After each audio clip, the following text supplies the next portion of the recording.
അപ്പൂപ്പൻ അഥവാ സാന്റാക്ലോസ് കല്യാണം കഴിച്ചിട്ടുണ്ടോ? ഇല്ലാന്നായിരുന്നു കേട്ടോ എൻ്റെ ഒരു ധാരണ. പക്ഷെ 2024 ക്രിസ്മസ് കൂടാൻ വന്ന അപ്പൂപ്പൻ്റെ ഒപ്പം ഒരു ക്രിസ്മസ് അമ്മൂമ്മയുണ്ട്. വീട്ടിൽ സ്വൈര്യം കൊടുക്കാഞ്ഞിട്ടാണോ അതോ അപ്പൂപ്പൻ ഈ വർഷം ഒരു വെറൈറ്റി പിടിച്ചതാണോ എന്നറിയില്ല. കൂട്ടത്തിൽ അമ്മൂമ്മയും കൂട്ടിയിട്ടാണ് ഇറങ്ങിയിട്ടുള്ളത്. ബെഡ് ബാത്ത് ആൻഡ് ബിയോണ്ടിൽ ചെന്നപ്പോഴാണ് താടി മീശയില്ലാത്ത ഒരു പുതിയ അപ്പൂപ്പൻ എൻ്റെ കണ്ണിൽ പെട്ടത്.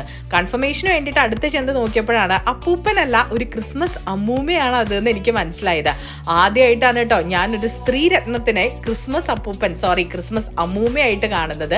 ഇവിടെ ഓൾറെഡി നവംബർ ആയപ്പോൾ തന്നെ ക്രിസ്മസ് വൈബ്സ് ഒക്കെ അടിച്ചു തുടങ്ങിയിട്ടുണ്ട്. എല്ലായിടത്തും ക്രിസ്മസ് ഡെക്കറേഷൻസും കളേഴ്സും ഒക്കെയാണ്. ഈ ഒരു ക്രിസ്മസ് അപ്പൂപ്പന് ചുവപ്പും കറുപ്പും വെള്ളയും കളറും കൊടുത്തത് കൊക്കക്കോളക്കാരാണ് അത്ര. അവരുടെ ബ്രാൻഡിന്റെ കളറാണല്ലോ. ശരിക്കുള്ള ക്രിസ്മസ് അപ്പൂപ്പൻ പ്യോർ വൈറ്റ് ആണെന്നും പറയപ്പെടുന്നുണ്ട് കേട്ടോ. പക്ഷെ ഇവിടെ പച്ച കളറിലും വെള്ള കളറിലും ചുവപ്പ് കളറിലും ഒക്കെയുള്ള ക്രിസ്മസ് അപ്പൂപ്പനുണ്ട്. ഈ വർഷം കൂട്ടിന് അമ്മൂമ്മയുണ്ട്. ക്രിസ്മസ് വൈബ് എന്ന് പറഞ്ഞു കഴിഞ്ഞാൽ തന്നെ നല്ല രസമല്ലേ? ട്രീസും കുറേ ഡെക്കറേറ്റീവ് ഐറ്റംസും ഒക്കെ ആയിട്ട്